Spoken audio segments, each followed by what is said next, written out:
여러분, 오늘은 인류 역사상 가장 비극적이고 잔혹했던 사건 중 하나인 난징 대학살에 대해 이야기해보고자 합니다. 이 끔찍한 사건은 1937년 중일 전쟁의 한가운데서 발생했으며 그 동기와 과정, 그리고 왜곡된 정보 속에서 우리가 기억해야 할 진실에 대해 깊이 있게 다뤄볼 예정입니다. 난징 대학살은 단순한 전쟁 범죄를 넘어 인간성의 바닥을 보여준 참혹한 학살이었기에 이 사건을 제대로 이해하고 기억하는 것이 매우 중요합니다. 평화로운 미래를 위해 과거의 비극을 직시하고 성찰하는 것은 인류에게 주어진 숙명과도 같습니다. 우리는 오늘 이 시간을 통해 난징 대학살이라는 아픈 역사를 되짚어보고 그 속에서 교훈을 찾아야 할 것입니다. 우선 난징 대학살이 왜 일어났는지 그 배경과 동기에 대해 자세히 살펴보겠습니다. 난징 대학살 1937년 12월 1938년 1월은 인류 역사상 가장 끔찍한 비극 중 하나로 꼽히는 사건입니다.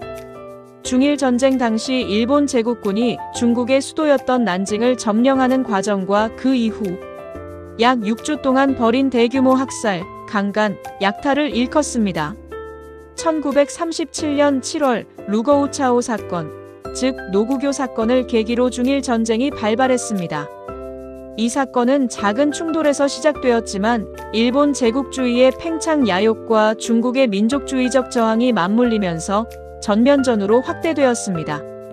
전쟁 초기, 일본군은 막강한 군사력과 고도로 훈련된 병력을 앞세워 베이징과 텐진 등 주요 도시를 빠르게 점령하며 기세를 올렸습니다. 이러한 초반의 승리는 일본군에게 지나친 자신감을 심어주었고 중국군을 쉽게 제압할 수 있다는 오만한 판단을 하게 만들었습니다. 그러나 상하이 전투에서 일본군은 예상치 못한 강력한 저항에 부딪히며 막대한 피해를 입게 됩니다. 상하이는 중국의 경제와 문화의 중심지였기에 중국군은 이곳을 필사적으로 방어했습니다. 약 3개월에 걸친 상하이 전투는 역사상 가장 치열했던 도시 전투 중 하나로 기록될 만큼 격렬했습니다. 일본군은 상하이 함락에 예상보다 훨씬 많은 병력과 시간을 소모했으며 이 과정에서 수많은 사상자가 발생했습니다. 이 상하이에서의 격렬한 저항은 일본군에게 깊은 좌절감과 함께 중국인에 대한 극심한 적개심을 심어주었습니다. 전쟁의 참상과 예상치 못한 강력한 저항은 일본군 내부에서 중국인을 인간으로 보지 않는 인종차별적 심리를 더욱 부추겼습니다. 일본군은 중국인들을 자신들보다 열등한 존재로 여기는 편견에 사로잡혀 있었고, 이러한 편견은 전쟁 중 잔혹한 행위를 정당화하는 심리적 기제로 작용했습니다. 그들은 자신들의 우월성을 과시하려는 목적으로 무자비한 폭력을 행사했으며, 이는 난징에서의 대규모 학살로 이어지는 비극적인 씨앗이 되었습니다. 또한 일본군의 급속한 진격은 보급선에 큰 문제를 야기했습니다. 전선이 길어지고 진격 속도가 빨라지면서 병사들에게 필요한 식량, 의약품, 탄약 등이 제때 보급되지 못하는 상황이 발생했습니다. 일본군은 보급로가 제대로 확보되지 않은 상태에서 무리하게 난징으로 진격했습니다. 지휘부는 현지에서 식량을 조달하라는 명령을 내렸고, 이는 자연스럽게 민간인에 대한 광범위한 약탈과 살인으로 이어졌습니다. 제대로 된 보급이 이루어지지 않으면서 병사들의 사기는 극도로 저하되었고 군율은 급격히 해이해졌습니다. 이러한 상황 속에서 병사들은 배고픔과 분노, 두려움에 사로잡혀 민간인에게 약탈과 폭력을 행사하는 것을 더욱 용이하게 생각했습니다. 지휘관들 역시 이러한 상황을 통제하기는커녕 오히려 병사들의 잔혹한 행위를 묵인하거나 심지어 부추기는 분위기를 조성했습니다. 난징 점령을 앞두고 일본군 사령부는 약탈은 허용하되 군율은 지킬 것이라는 모호한 지침을 내리기도 했는데, 이는 사실상 약탈과 폭력을 묵인하는 것이나 다름없었습니다. 이러한 복합적인 요인들이 한데 얽혀, 즉 상하이 전투에서의 좌절감과 중국인에 대한 인종차별적 심리, 그리고 보급 문제와 군율 해이라는 복합적인 요인들이 난징 대학살이라는 끔찍한 비극의 동기가 되고 말았습니다.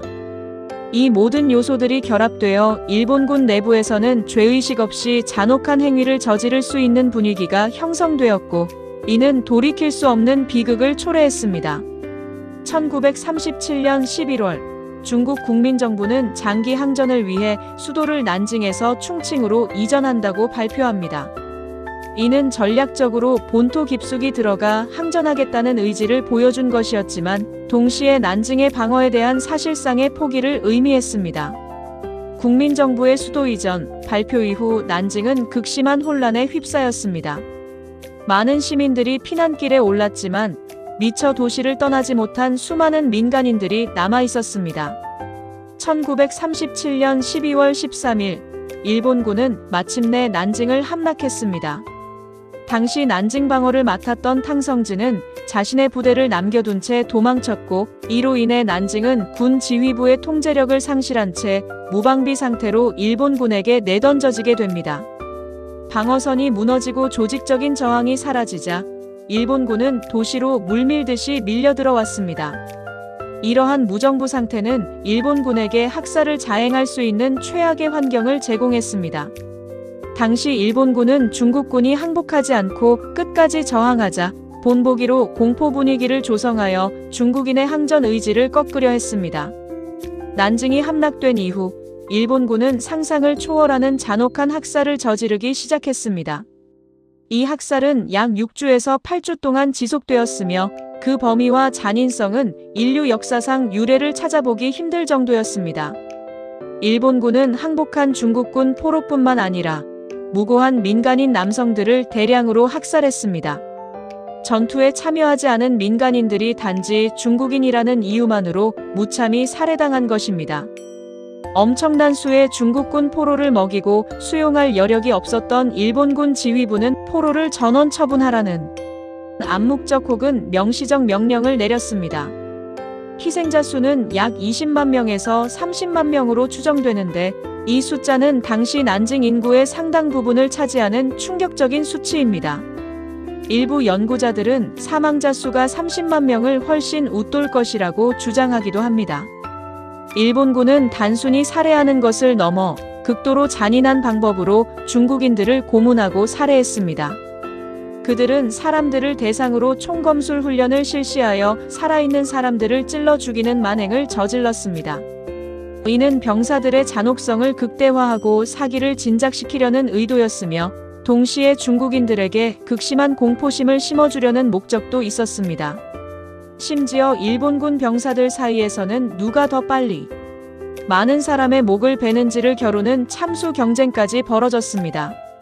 일본군은 군인과 민간인을 구분한다는 명목으로 손에 굳은 살이 있거나 머리띠 자국이 있는 남성들을 무조건 연행하여 기관총으로 사살하거나 생매장했습니다. 총알을 아낀다는 이유로 대검으로 찌르기, 참수, 불태우기 등을 자행했습니다. 일본 신문에는 두 장교가 누가 먼저 100명을 베는지 시합을 했다는 기사가 실릴 정도였습니다. 이는 당시 일본군의 비인간적인 잔혹성을 가장 적나라하게 보여주는 사례 중 하나입니다. 이러한 행위는 단순한 전쟁 행위를 넘어선 인간성을 말살하는 극악무도한 범죄였습니다. 국제법과 전쟁 포로 대우에 관한 제네바 협약을 완전히 무시한 야만적인 행위였습니다. 더 나아가 수많은 중국 여성이 일본군에 의해 강간당한 후 살해되었습니다. 약 2만 명에서 8만 명 사이의 여성이 강간당한 것으로 추정됩니다. 어린아이부터 노인까지 대상을 가리지 않았으며 많은 여성이 성폭행 후 잔인하게 살해당했습니다. 이 피해자들 중에는 10살도 채 되지 않은 어린아이부터 7, 80대의 노인까지 나이를 불문하고 포함되어 있었습니다. 강간은 단순한 성폭력이 아니라 중국인들의 정신과 육체를 철저히 파괴하려는 목적을 가진 조직적인 전쟁 범죄였습니다. 수많은 여성들이 일본군에 의해 끌려가 집단 강간을 당했으며, 강간 후에는 대부분 살해되거나 끔찍한 상처를 입고 버려졌습니다. 이들의 고통은 말로 다 표현할 수 없을 정도로 참혹했으며, 이는 전쟁이 여성과 아동에게 미치는 지울 수 없는 상처를 여실히 보여줍니다. 가족들이 보는 앞에서 벌어진 강간과 살해는 중국인들에게 극도의 정신적 충격을 안겨주었습니다. 심지어 일부에서는 생체 실험까지 자행되었다는 기록도 남아있어 일본군이 얼마나 비인간적인 행위를 저질렀는지 짐작할 수 있습니다. 난징 시내 건물의 약 3분의 1이 방화로 소실되었으며 모든 가정의 귀중품과 식량이 약탈당했습니다. 예를 들어 731 부대와 같은 일본군의 생체 실험 부대가 난징 대학살 기간 동안 인체 실험을 자행했다는 증언과 기록들도 존재합니다. 이러한 행위들은 전쟁의 광기가 인간을 얼마나 잔인하게 만들 수 있는지를 보여주는 섬뜩한 증거들입니다. 이러한 만행은 국제사회에 큰 충격을 주었고 난징에 남아있던 서방 선교사들과 기자들의 증언을 통해 세상에 알려지게 됩니다. 대표적으로 존 라베와 미니 보트린과 같은 인물들은 난징 안전지대를 설정하여 수많은 중국인들의 생명을 구하는 데 크게 기여했습니다. 그들은 자신들의 일기를 통해 일본군의 잔혹성을 생생하게 기록했으며 이는 일본군의 만행을 고발하는 중요한 증거가 되었습니다. 서양 기자들은 사진과 기사를 통해 난징의 참상을 세계에 알렸고 이는 국제 여론을 움직이는 데 결정적인 역할을 했습니다. 그러나 일본 정부는 이러한 보고들을 과장되거나 조작된 것으로 치부하며 진실을 은폐하려 했습니다. 난징 대학살과 관련하여 특히 우리 한국인들에게는 매우 중요한 논란이 하나 있습니다.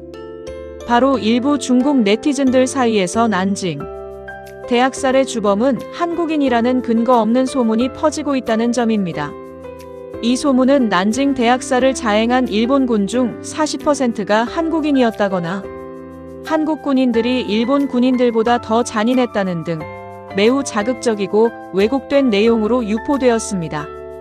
이러한 주장은 단순히 잘못된 정보를 넘어 한일 양국 간의 관계를 왜곡하고 상호 불신을 조장하려는 불순한 의도가 깔려 있다고 볼 수 있습니다. 이러한 주장은 역사적 사실과는 전혀 다릅니다. 당시 한국은 일제강점기 하에 있었고 한국인이 일본군으로 징집된 것은 사실입니다. 하지만 이는 자발적인 참전이 아닌 강제 징집에 의한 것이었음을 명심해야 합니다. 더 중요한 것은 난징 대학살이 발생했던 1937년 당시 일본군은 주로 일본 본토 출신 병사들로 구성되어 있었다는 점입니다. 한국인 징용병이나 학도병의 대규모 징집은 중일 전쟁이 장기화되고 태평양 전쟁이 발발한 훨씬 이후인 1940년대 초반부터 본격적으로 이루어졌습니다. 다시 말해 난징 대학살 당시 일본군의 핵심 전력으로서 학살을 주도할 만큼의 대규모 한국인 부대는 존재하지 않았습니다. 당시 한국 조선은 일제강점기였기 때문에 난징 대학살 현장에는 한국인들도 존재했습니다. 이들은 가해자의 측면과 피해자의 측면이라는 두 가지 비극적인 모습으로 역사에 기록되어 있습니다. 가장 직접적이고 큰 피해를 입은 한국인들은 강제로 끌려온 조선인 위안부들이었습니다. 일본군은 난징 점령 후 군인들의 성범죄가 통제 불능 상태에 빠지고 성병이 확산되자 이를 관리한다는 명목으로 난징 곳곳에 위안소를 설치했습니다. 이때 수많은 조선 여성이 난징으로 끌려와 지옥 같은 삶을 견뎌야 했습니다. 난징에는 지금도 당시 위안소로 쓰였던 건물이 129 위안소 구진열관이라는 이름으로 남아있으며 이곳은 아시아 최대 규모의 위안소 유적지입니다. 당시 일본군 내 한국인의 비율은 극히 미미했으며 난징 대학살과 같은 대규모 학살에 조직적으로 가담할 만한 위치나 규모가 아니었습니다.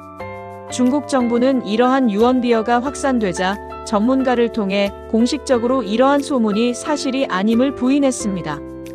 중국 외교부 대변인은 정례 브리핑에서 난징 대학살은 일본 군국주의자들이 자행한 반인륜적 범죄이며 한국인들이 주범이라는 주장은 역사적 사실과 부합하지 않는다고 명확히 밝혔습니다.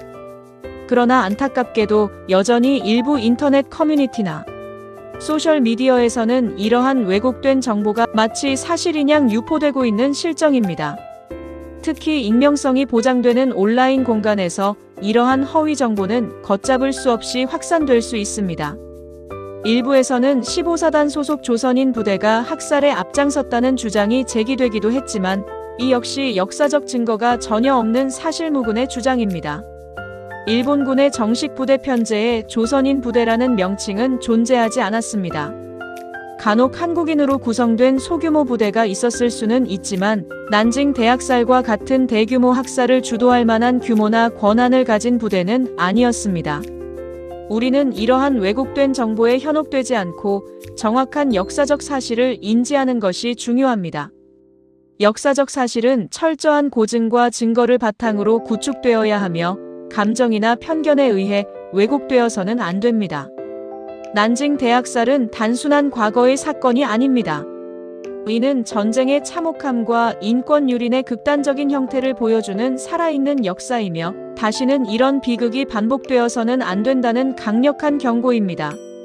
이 사건은 인류에게 전쟁이 얼마나 파괴적이고 비인간적인 결과를 초래하는지를 분명하게 일깨워줍니다.